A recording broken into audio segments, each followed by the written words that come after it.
The sun was low over the dusty town of Fair Creek, that small speck of life wedged between the endless gold plains and the blue hills beyond.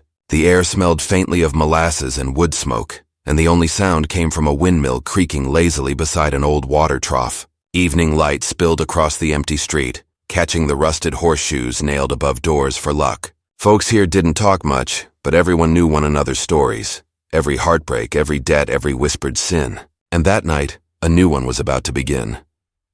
She came walking down the boardwalk with her shawl clutched tight, her eyes scanning the closed shop fronts as if they might offer answers. She was barely 20, soft-faced and proud, with hands that bore the roughness of fieldwork and the grace of someone who'd once dreamed of something finer. The townsfolk knew her, knew she worked at the bakery by the church, rising before dawn to knead bread and serve coffee to cowhands on their way to the pastures. But they didn't know what weighed on her mind that evening. They didn't see the letter tucked into her apron pocket, creased from being opened too many times. The words inside were simple, written in a man's bold hand. "I want some sugar, so I'm having you tonight." She didn't understand it at first, thought it was some cruel joke, but the signature at the bottom made her breath catch. Everyone in Fair Creek knew that name.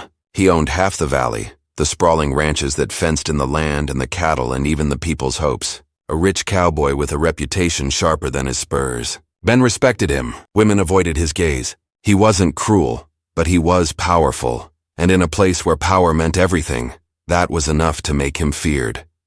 The girl's heart had hammered the moment she read it, not from excitement, not even fear exactly, but from the weight of something she couldn't name. She'd seen him once, months ago, when his riders brought in cattle to trade supplies. He'd been standing by his horse, tall, sun-browned, dressed in a white shirt that caught the light, speaking in that calm, low voice that seemed to fill the air like smoke. She remembered how he'd looked at her then, steady, unreadable, as if he saw something in her no one else did. And now he'd summoned her. By sundown, the town was quiet. The saloon lamps flickered, and someone played a slow tune on the piano inside, but the streets were empty. The girl walked past the general store, past the post office where the telegraph wires hummed like faint whispers overhead, and stopped at the livery stable. His ranch hands had left a horse for her, just as the letter said. She hesitated, running her fingers over the worn saddle leather, her mind full of questions she didn't dare ask. What did he want? Why her? The trail to his ranch ran straight through the desert, wide and open under a sky full of fading pink. Coyotes cried in the distance and the wind picked up the scent of sagebrush. She rode slow, afraid to reach too soon, afraid not to reach at all. The moon rose silver above the ridge, lighting her way toward the biggest house in the county, the kind built not for warmth, but for showing the world a man's success. The main house stood on a rise, white fences stretching in every direction, and lanterns glowing in the long windows like watchful eyes. When she dismounted, a stable boy appeared to take the horse. "He's waiting for you," he murmured, not meeting her gaze.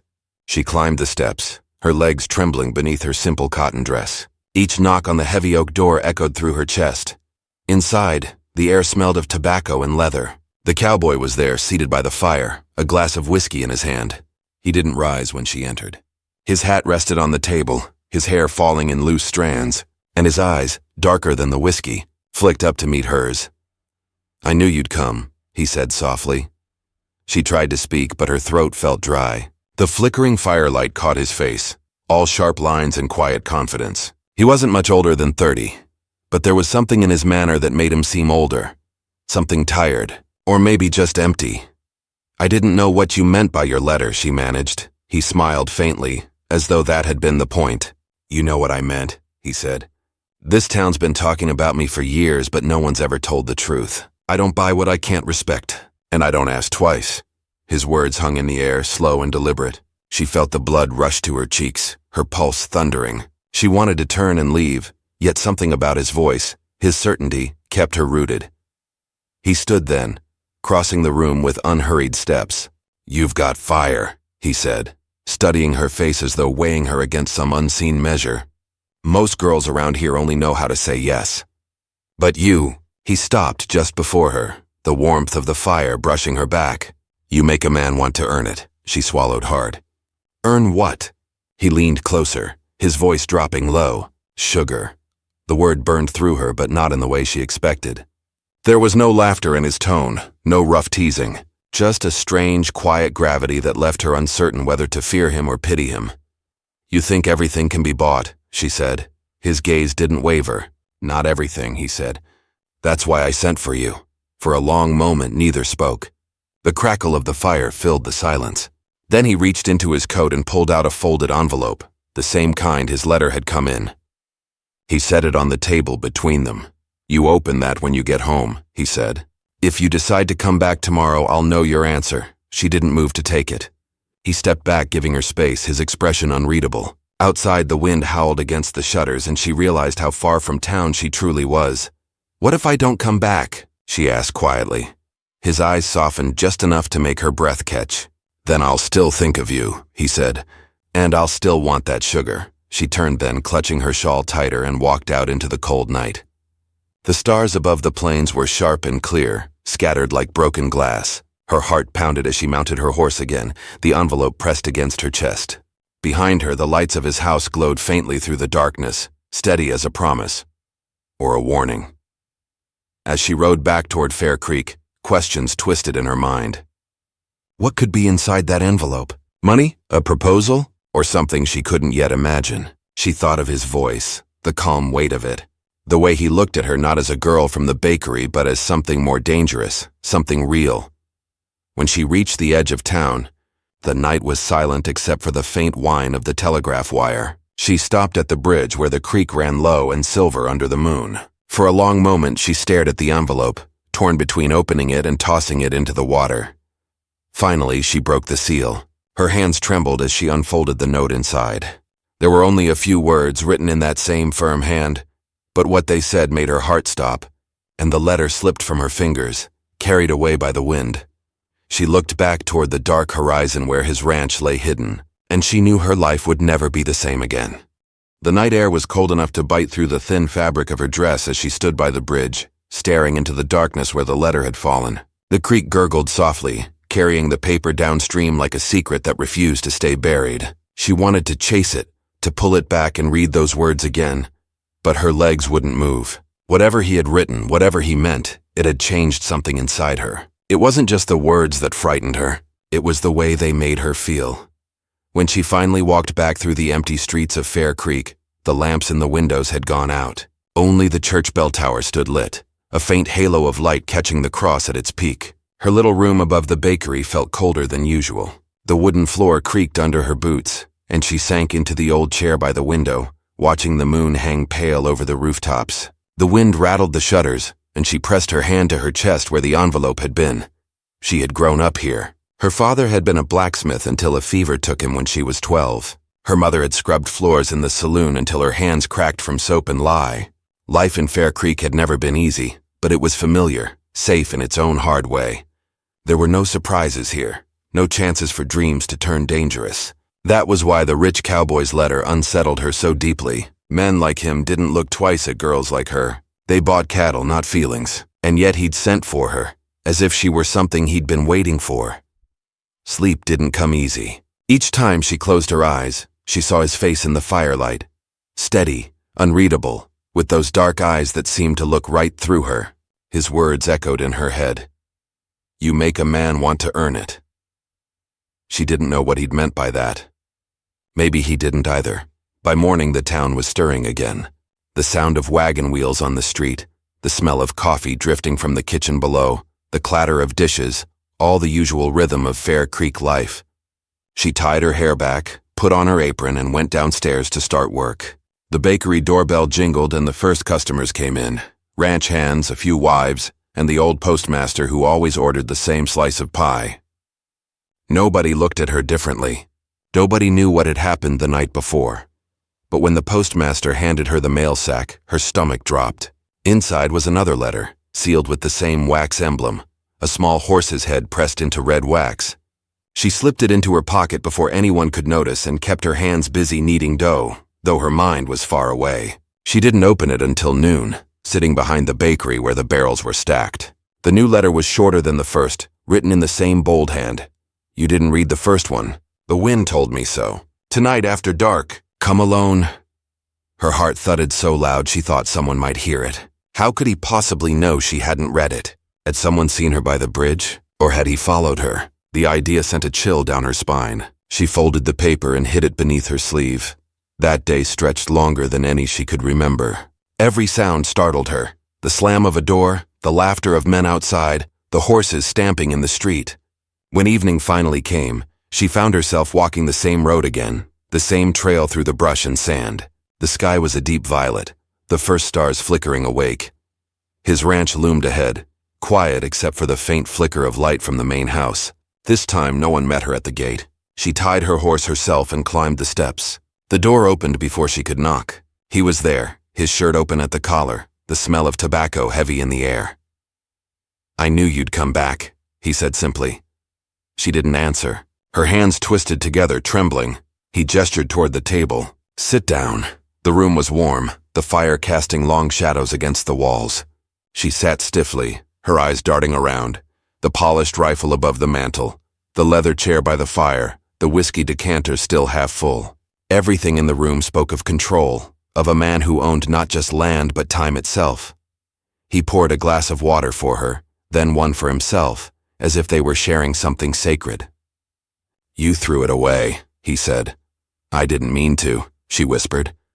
"I didn't understand." He leaned forward, his elbows resting on his knees. "Do you understand now?" She shook her head. "You're a rich man. You could have anything or anyone. Why send for me?" He didn't answer right away. The fire popped, sending sparks into the air. Finally, he said, "Because I wanted something real. Something that doesn't come from money. You think I don't see what this town is? Every smile's for a coin. Every favor's bought. Even kindness here has a price, but you look at a man like he's still human." His words were low, almost bitter. She didn't know what to say. He stood and walked toward the window, his shadow tall and dark against the flickering light. "You remind me of what I used to be," he said quietly. "Before all this." Her curiosity flickered despite her fear. "Before what?" He didn't turn. "Before I learned that nothing in this world stays pure." The silence stretched between them. Outside, the coyotes called again. She watched him, trying to see the truth in his posture, in the set of his shoulders. There was something in him that didn't match the stories the town told, the rumors of arrogance and pride. What she saw now was a man carrying too much alone. "You shouldn't have sent that letter," she said softly. "People talk. If anyone knew—" "I don't care what they say," he cut in. "I stopped caring a long time ago." She rose, heart pounding. "Then what do you want from me?" He turned, his expression unreadable. "To know if you'll come back tomorrow." Her throat tightened. "For what?" His eyes softened, just barely. "For dinner," he said. "That's all." She wanted to believe him, but something in his tone told her there was more. Still, she found herself nodding. Maybe curiosity was stronger than fear. Maybe some part of her wanted to see what truth lay behind those guarded words. When she left, the night was cold and still. She rode back slower this time, lost in thought. What kind of man was he really? What did he mean by something real? The letter, his eyes, his strange calm, all of it tangled together like smoke. The next morning, the bakery was busy again. Word spread fast in small towns, and by midday, 2 women whispered near the counter, glancing her way. She tried to ignore them, but their words carried just far enough. "They say he's got eyes on her," one said. "The rancher with the white stallion." "Foolish girl if she thinks he'll marry her," the other replied. "Men like him don't wed the help." Her cheeks burned. She dropped the tray she was carrying, the sound echoing through the shop. They fell silent, but the damage was done. Gossip in Fair Creek moved faster than wildfire. All afternoon she thought of not going. She thought of tearing up the letter, of pretending none of it had happened. But when the sun began to fall, her hands betrayed her. She changed her dress, brushed her hair, and found herself once more on that lonely road through the desert. This time, lanterns were lit along the fence, their glow stretching far into the night. When she reached the porch, the door opened again before she could knock. He stood there waiting, but his expression was different, softer, almost expectant. "You came," he said. She managed a small nod. "You asked me to." Inside, the table was set for 2. Real china, polished silver, candles flickering low. She'd never seen anything so fine up close. The smell of roasted meat and cornbread filled the room. He pulled out a chair for her, and for a while they ate in silence. She noticed how carefully he watched her, not with hunger but with a strange patience. like a man waiting for something he couldn't name. Finally, he spoke. You think I'm a fool, don't you? She hesitated. No, just different, he smiled faintly. That's the kindest way anyone's ever said it. He set down his fork. You're right, though. I am different. Money does that. People stop seeing you for what you are. They see what you can give. She met his gaze. Then why give anything at all? He leaned back, studying her. Because if I stop giving, I'll stop existing. His answer chilled her more than the wind outside. There was a loneliness in his tone that no amount of wealth could cover. She realized then that his letter hadn't been about desire. It had been a cry for something he'd lost long ago. Before she could speak, he reached into his vest pocket and pulled out another envelope. White, clean, sealed with that same red wax. He placed it gently beside her plate. Don't open it here, he said. Take it home. Think before you decide what to do. She looked down at it, her pulse quickening. What's inside? He didn't answer. Just smiled, a slow, unreadable smile that made her heart twist. Outside, thunder rolled across the plains, a storm brewing somewhere in the distance. The wind beat against the windows and the candles flickered. As she stood to leave, he rose too, his hand brushing hers for the briefest moment. His voice dropped low. Whatever you choose, don't trust what this town says about me. Not yet. She stepped out into the storm, clutching the letter tight against her chest. Lightning split the sky and rain began to fall, washing the dust from the road. Behind her, the ranch lights dimmed, swallowed by the night. She didn't open the letter until she reached the edge of town, her clothes soaked, her heart trembling. But when she did, the words inside made her knees weaken and the world seemed to tilt beneath her, words that promised everything and warned of something far darker waiting. Ahead, the letter trembled in her hand as she read it under the weak glow of a lantern hanging by the bridge. The ink had run slightly from the rain, but the words were still clear enough to pierce through her chest. If you stay away, I'll understand. But if you come back, you'll be walking into something you can't walk out of. Below it, a single line caught her breath. They're watching both of us.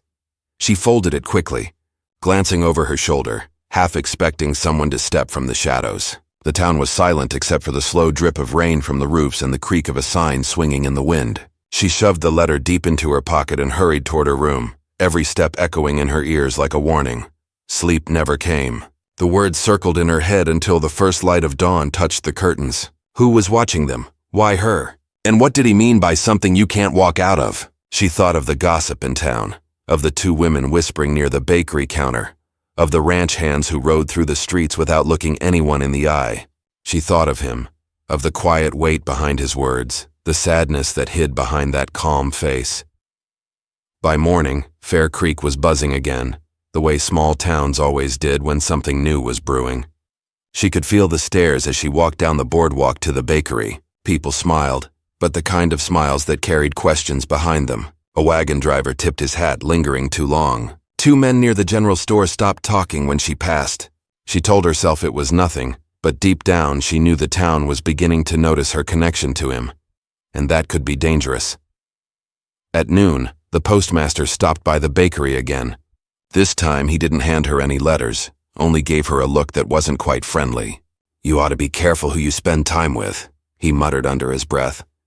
Some folks don't forgive easy in this town, she froze. What do you mean? He didn't answer.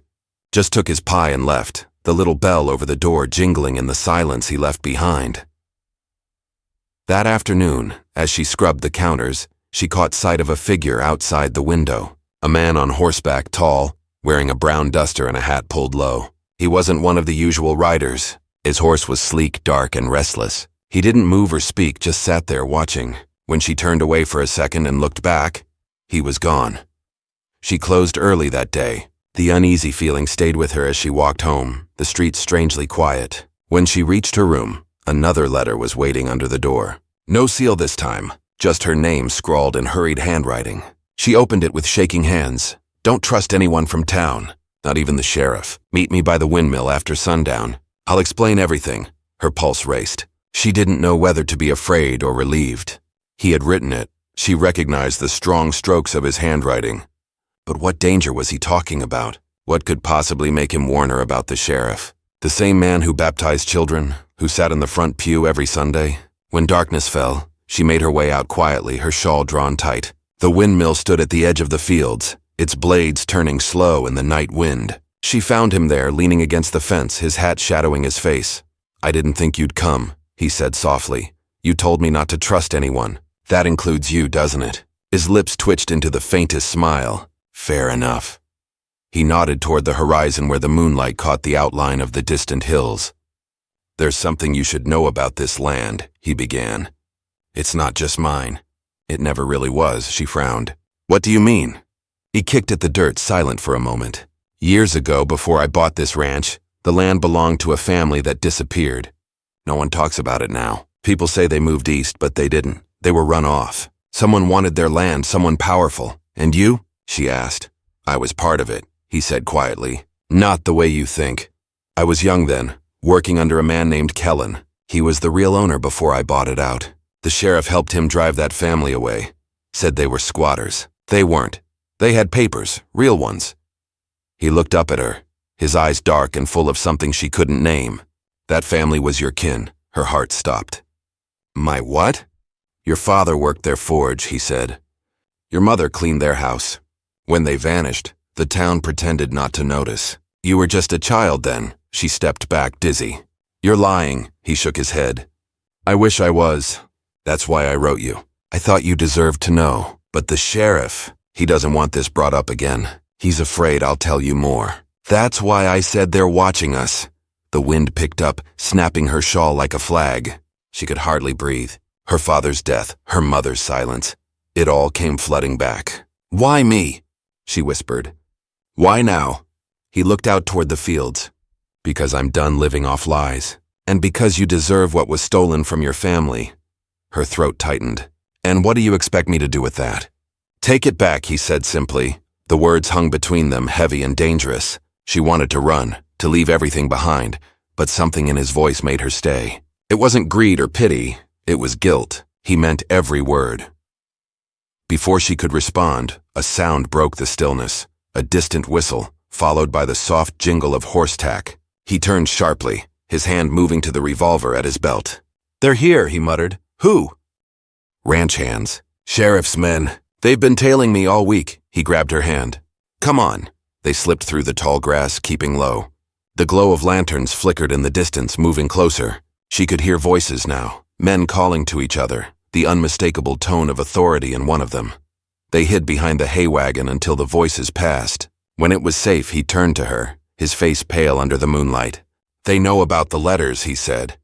"And they'll come looking for you next." She shook her head. "I haven't done anything." He gave a bitter laugh. "That doesn't matter here. Truth doesn't stand a chance when the man with the badge wants it buried." She wanted to believe this was all some mistake, but the fear in his eyes told her otherwise.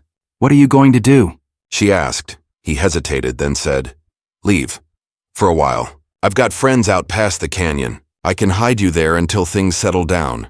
I can't just disappear," she said. "The bakery, my home, they'll burn it if they have to," he said quietly. "You don't know what these men are capable of."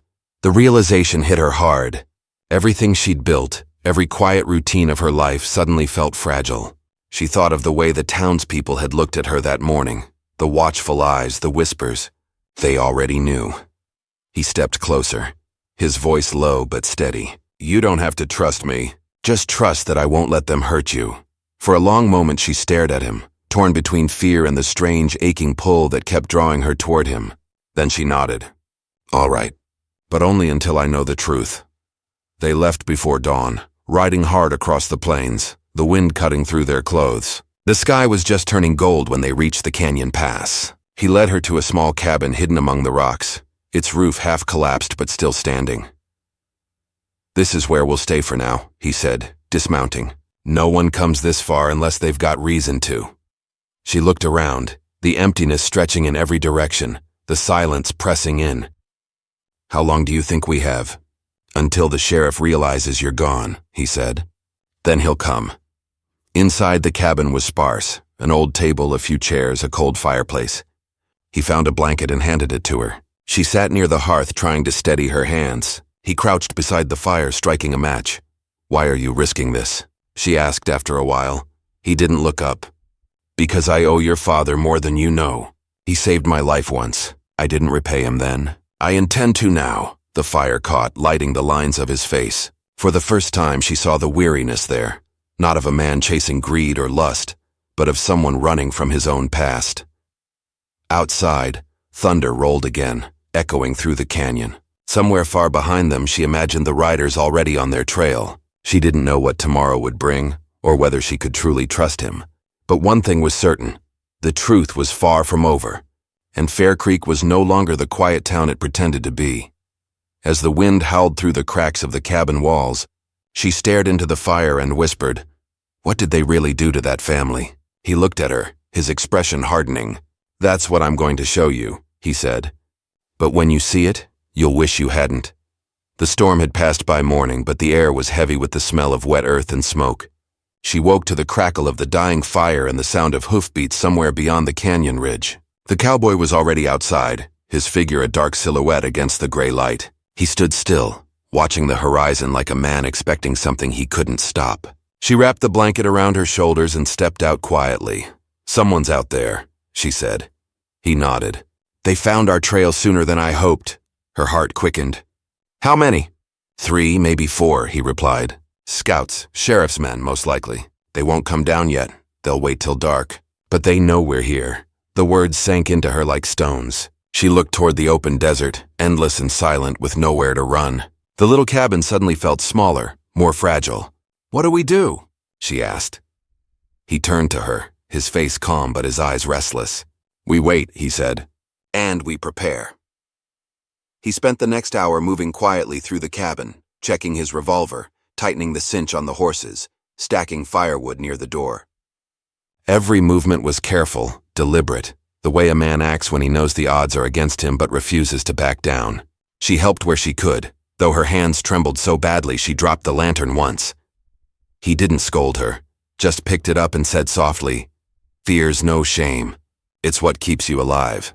By afternoon, the sun burned through the clouds, turning the canyon walls gold. She sat by the window, watching the narrow path below. A hawk circled overhead, its shadow sweeping across the rocks. The silence between them grew heavier, filled with questions neither dared to ask.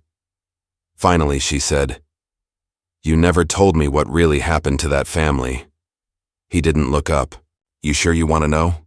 "I have to," she said. "If I'm risking everything for the truth, I deserve to hear it." He leaned against the doorframe, his jaw tight. "It was about land," he began. "It always is out here. Your father's employer, Elias Ward, owned half of Fair Creek before I did. He built his ranch on honesty and hard work, but he refused to sell when the railroad wanted to buy through this valley. The sheriff and Kellen, my old boss, they made sure he didn't get in their way. They burned his barn, scared off his cattle, poisoned his well. When that didn't work, they came at night." Her stomach twisted. "And my father?" He fought back, he said quietly. "They called him a traitor for standing by his boss. When the fire started, your mother tried to get you out. She did, but he didn't make it. Afterward, the sheriff told everyone it was an accident. They buried the truth with the ashes." She felt her breath catch. The memory came back in flashes. The heat, the smoke, her mother's screams. But she had never known it was that fire. "You knew all this and you stayed quiet?" she said, her voice breaking. "I was a coward," he said. "I was young, and I wanted a future in this town. Kellen paid me to keep quiet. By the time I bought the land, it was already cursed with someone else's pain." She turned away, tears burning in her eyes. "You're part of it," she said. "You built your fortune on my family's graves." He didn't deny it. "That's why I want to make it right," he said. "That's why I found you." Her voice was cold. "You think that'll erase what you did?" "No," he said. "But maybe it'll stop what's coming next." She frowned. "What do you mean?" He walked to the table and pulled a folded paper from his coat. "This is what they don't want anyone to see. It's the deed to the land, all of it, signed by Elias Ward himself. Your father witnessed it. If the truth comes out, the railroad deal falls apart. The sheriff stands to lose everything." She stared at the document, her hands shaking. "You kept this?" "I took it the night of the fire," he said. "I thought it might be worth something someday. I never thought it'd cost this much." The sound of distant voices cut him off. Both froze. Outside, horses whinnied and metal clanked against leather. She ran to the window. Dust rose from the canyon trail. "They're here," she whispered. He grabbed his gun belt. "Get inside and stay low." But she didn't move. You can't fight them all, he gave her a grim smile. I don't plan to. He stepped out onto the porch, his boots crunching against the dirt. The riders appeared one by one, their coats flapping in the wind, rifles glinting under the sun. At their head was the sheriff, broad-shouldered, gray-haired, with eyes as cold as a blade. Afternoon, the sheriff called. You've led us on quite a chase. The cowboy stood tall, hand resting on his revolver. Guess you finally found what you were looking for. The sheriff smiled. You've got something that belongs to me. Hand it over and maybe I'll forget the little stunt you pulled with the girl. She's done nothing, he said. That's so. The sheriff's gaze shifted toward the cabin. Then why's she hiding in there like a thief? She stepped out before she could think, her hands trembling but her voice steady. Because I know the truth, she said. About my family. About what you did. The sheriff's face hardened. You don't know a damn thing, girl. I know you burned them out, she said, her voice rising. And I know you killed my father. The sheriff's smile vanished. You should have stayed in town where you belonged. He raised his hand, and two men dismounted, moving toward the porch. The cowboy stepped in front of her. You'll have to go through me first. The air seemed to freeze. For a long moment, no one moved. Then the sheriff sighed, almost regretful. Always knew you'd end up dying for someone else's cause, he said. Go on then. Make your stand. The standoff hung in the air like thunder about to break. The girl's heart pounded, the silence so sharp she could hear her own breathing. The wind tugged at her dress, carrying the smell of dust and gun oil. Please, she whispered. Don't do this. The cowboy didn't look back. Sometimes you can't run from what's owed. The sheriff's hand twitched toward his gun, but before he could draw, a shot cracked across the canyon. One of the sheriff's men fell from his horse, clutching his shoulder. The others scattered for cover, shouting. The cowboy grabbed her arm and pulled her toward the rocks behind the cabin. Go, he shouted. Head for the ridge. Bullets whined past them, kicking up dirt. She stumbled but kept running, clutching the deed close to her chest. The sound of gunfire echoed through the canyon, each shot bouncing off the stone walls like thunder. They reached a narrow pass where the rocks rose high on both sides. He pushed her ahead. Keep going, he said. Don't stop till you reach the ridge. She turned back, terrified. You're coming too. He shook his head. Not yet. They're after me, not you. I'm not leaving you. He caught her face in his hands, his eyes fierce. You have to. If that deed doesn't reach town, everything we've done is for nothing. Promise me you'll take it to the preacher. He'll know what to do. She hesitated, tears streaking her dusty cheeks. Please, go, he barked, and fired another shot toward the riders closing in. She ran, the sound of his revolver echoing behind her. The wind whipped through the canyon, carrying the sharp crack of gunfire and the shouts of men. She climbed higher, her legs burning until the world below blurred into chaos. When she finally reached the top ridge, she turned back. The cabin was a small, dark speck below, smoke curling from its roof. She could see figures moving, flashes of gunfire, horses scattering, but she couldn't see him. Her throat tightened. Please, she whispered into the wind. Then she saw it, a burst of flame, a thunderous explosion that lit the canyon in orange light. The sound rolled through the hills, shaking the ground beneath her feet. She dropped to her knees, covering her ears, her heart hammering. For a moment, everything was still again. The smoke rose thick and dark into the sky. The canyon was silent. She didn't know if he was alive or if she was alone now. All she knew was that the deed was still in her hand, and the truth it carried was worth killing for. She rose slowly, her breath shallow, and started down the other side of the ridge toward Fair Creek. Every step felt heavier than the last. The road ahead shimmered under the fading sun, long and lonely. Behind her, the last echo of the explosion faded into silence, but its meaning hung in the air like a promise, the kind that could only end in blood, truth, or both. The smoke still rose behind her as she made her way down the long slope toward Fair Creek. The air was thick with the scent of gunpowder and dust, and every step she took sent a tremor through her chest. She wanted to look back, to believe somehow that he had survived that explosion in the canyon, but she couldn't bring herself to stop. The small leather pouch that held the deed was pressed tight against her heart. It felt heavier than gold. It felt like the weight of everything she'd ever lost. By the time she reached the edge of town, dawn had begun to break. The sky turned the color of copper, and the church bell rang faintly in the distance, calling people to morning prayer. She was covered in dirt, her dress torn, her face streaked with soot. The few townsfolk already awake stopped to stare as she stumbled through the empty street. No one spoke, but she could feel their curiosity following her every move. She didn't care. Not anymore. Her legs carried her straight to the church just like he'd told her. The door was unlocked and the smell of candle wax and old wood filled the air. The preacher was there, kneeling near the altar, his head bowed. He turned when he heard her footsteps and froze at the sight of her. "My child." "What on earth?" She cut him off, pulling the folded paper from her pocket and thrusting it into his hands. "He said you'd know what to do with it." The preacher unfolded the document, his eyes scanning the faded ink. As he read, his face changed from confusion to shock, then to something like sorrow. "Dear Lord," he murmured. This is the original deed, Elias Ward's seal. I thought it was lost in the fire." "It wasn't lost," she said quietly. "It was stolen. And people died because of it." He looked up at her. "Where did you get this?" She hesitated. "From him." The preacher's expression darkened. "You mean the rancher?" She nodded slowly. "He's gone. The sheriff and his men." She stopped, the words catching in her throat. "They came for us. There was a fight. He tried to protect me."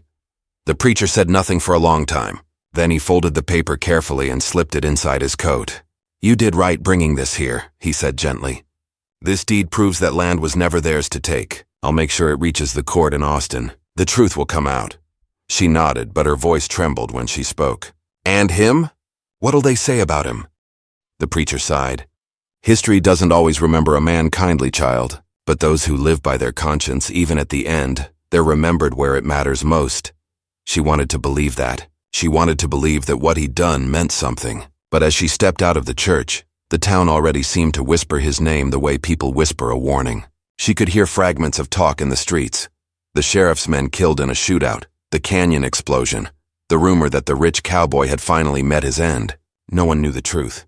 And maybe no one ever would. The sheriff's body was found 2 days later, washed up along the creek. They said he must have fallen from his horse trying to flee the blast. Some called it justice, others called it fate. Either way, Fair Creek buried him without ceremony. For the first time in years, the town felt quiet again, like a storm that had passed, leaving only wreckage and still air behind. She stayed on for a while, helping at the bakery as best she could, though her hands no longer kneaded dough with the same ease. Each morning, she walked to the edge of town and looked out toward the horizon, half expecting to see a rider appear through the dust. But the road stayed empty. Weeks later, the preacher returned from Austin with a letter in his hand. He found her sweeping the bakery floor. "It's done," he said, holding out the paper. The court accepted the deed. "The land is yours now, legally and by right." Her breath caught. "Mine, yours," he said. "And your father's name is cleared.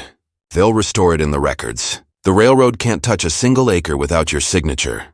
She took the letter slowly, staring down at the seal. The words blurred through her tears. She had dreamed of this, justice, truth. But now that it had come, it felt hollow somehow. "He should have been here to see it," she whispered. The preacher nodded. "Maybe he is in his way." That night she rode out to the ruins of the canyon cabin. The air was cooler now, and the wildflowers had begun to bloom again where the ground had burned. The wreckage was still there, the blackened beams, the twisted iron of the stove. But amid the ashes, something small caught the moonlight. She dismounted and knelt, brushing away the dirt until she saw what it was. It was a locket, tarnished and half-melted, the one he used to wear around his neck. She opened it carefully. Inside was a faded photograph, 2 people standing in front of a cabin, smiling. A man and a woman. On the back, faint but still legible, were the words, "Elias Ward and his wife, 1872. She closed the locket and pressed it to her heart. Somehow he had kept that picture all this time, not as a trophy but as a reminder. Maybe he had carried their faces because he couldn't forget what had been taken from them. Maybe guilt had turned to something more human than regret. The wind moved softly through the canyon grass, carrying the distant cry of a hawk. For the first time she let herself cry. Not for what she'd lost, but for the man who had helped her find it again. He had spent his whole life chasing redemption, and in the end, he'd found it by giving hers back. Months passed. The town rebuilt itself slowly, quieter and humbler than before. The ranch changed hands, its fences repaired, its cattle sold off. The land he'd once ruled over now belonged to her. She never boasted about it. She didn't build a mansion or paint her name across the gate. She just worked it the way her father would have. Honest, steady, proud. Sometimes the townsfolk would talk about the old days, about the fire, the sheriff, and the man they once called the richest cowboy in Fair Creek. The stories changed with each telling. Some said he died in that explosion. Others swore they saw him riding south weeks later, half dead and ghost pale, heading for the border. She never said a word either way. Some truths were meant to stay silent, like prayers whispered into the wind. On the first anniversary of that night, she rode back to the canyon one last time. The sky was wide and blue, the same way it had been before everything changed. She stood where the cabin had been and laid down a small wooden cross she'd carved herself. It wasn't much, but it felt right, she whispered softly. You kept your word. Then she placed the locket at the foot of the cross and turned away, letting the wind carry her words across the valley. Back in town, life went on. The bakery flourished again, and children played in the dusty streets without fear. The preacher often said that Fair Creek had finally been blessed with peace. But sometimes, late at night, when the lamps burned low and the air was still, she would hear the distant sound of a horse trotting beyond the ridge. Just one horse, steady and unhurried, fading slowly into the desert. And though she never saw him again, she always looked toward that sound with a quiet smile. Because somewhere in her heart, she knew he was out there, watching the land he'd once wronged, guarding it from the shadows, paying his debt in the only way he could. Fair Creek changed after that. The rich men stopped owning everything. The sheriff's badge went to someone who believed in the law, not the power behind it. And the people learned to stand a little straighter, to speak a little louder. It wasn't the wealth or the land that saved them. It was truth. Hard-earned, painful truth. Years later, when travelers passed through the valley, they sometimes stopped to rest at the ranch by the creek. They'd ask about the woman who ran it, the one who worked beside her ranch hands and rode alone at dawn. And those who stayed long enough would see her standing by the fence at sunset, the sky glowing gold around her, eyes fixed on the horizon. They'd say she looked like someone waiting for a rider who never came. But those who knew her best would tell them softly, he already did. The story of Fair Creek faded with time, but the land remained. The wind still carried whispers through the tall grass, and the canyon still held its quiet secrets. Somewhere between sin and salvation, between loss and forgiveness, a man had chosen to make things right, and a young woman had found the courage to reclaim her life. And as long as the wind moved through that valley, the truth of it all stayed alive, etched into the soil carried by the dust, remembered by those who still believed that even in the roughest corners of the world, redemption was never too far to ride for.